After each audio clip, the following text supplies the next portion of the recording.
L'armée malienne compte désormais une nouvelle force. Elle se nomme les bataillons d'intervention rapide.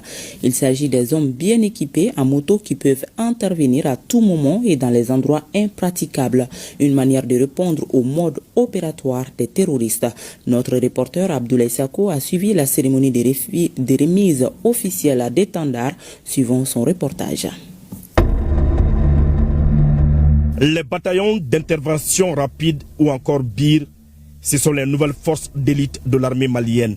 Leur particularité, rapidité, mobilité et efficacité. Ils sont capables de frapper l'ennemi en un temps éclair avec une précision chirurgicale dans les endroits souvent inaccessibles pour les véhicules blindés et autres engins roulants.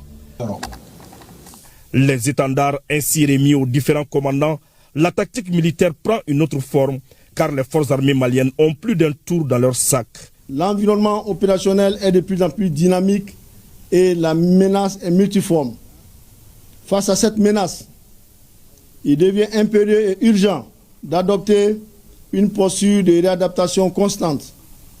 Ainsi, l'état-major général des armées revoit son dispositif toutes les fois que la situation l'impose.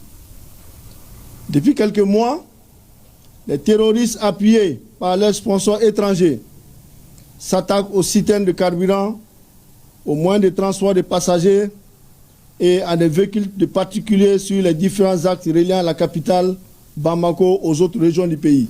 En réponse à ces actes criminels, il a été jugé opportun de disposer de forces médianes à la dimension d'une grande unité opérationnelle dont les hommes sont assidûment entraînés, aguerris et professionnels, avec des moyens adaptés pour répondre à cette nouvelle menace de guerre. L'homme est le centre de gravité des autorités de la transition. Des militaires bien formés, capables de s'adapter à toutes les situations. Voilà la priorité du chef suprême des armées, déclinée ici par le chef d'orchestre.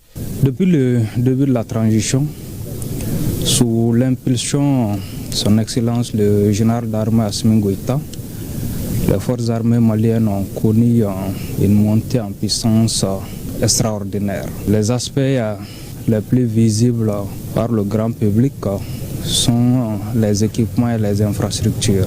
Mais la vraie transformation que nous avons connue, c'est la transformation de l'homme, du soldat malien. Son mode de recrutement, son entraînement et sa formation ont connu des évolutions pour s'adapter aux défis. Face à l'environnement géopolitique et sécuritaire qui évolue en permanence, il est impératif pour nous de poursuivre notre transformation, notre montée en puissance. C'est ce qui explique la création des bataillons d'intervention rapide.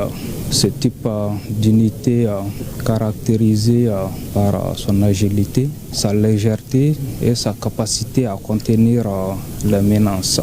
Ce que j'ai vu est rassurant. La lutte contre le terrorisme ne peut se gagner sans l'appui de la population. Le ministre chargé de la Défense invite les populations à soutenir leur armée.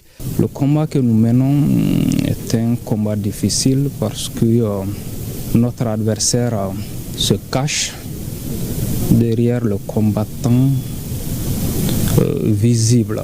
Il les recrute, il les forme et les engage contre nous. Donc pour arriver à bout de cet ennemi, c'est ensemble que nous allons réussir cette mission.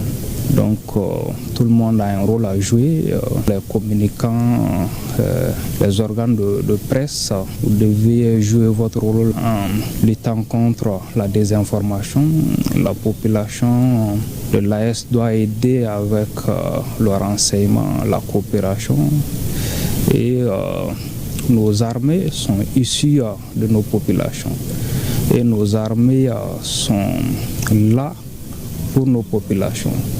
Une embuscade tendue par les groupes armés terroristes a été correctement neutralisée par les éléments des bataillons d'intervention rapide. Un exercice qui met en exergue l'efficacité de cette nouvelle force d'élite. Le Conseil économique, social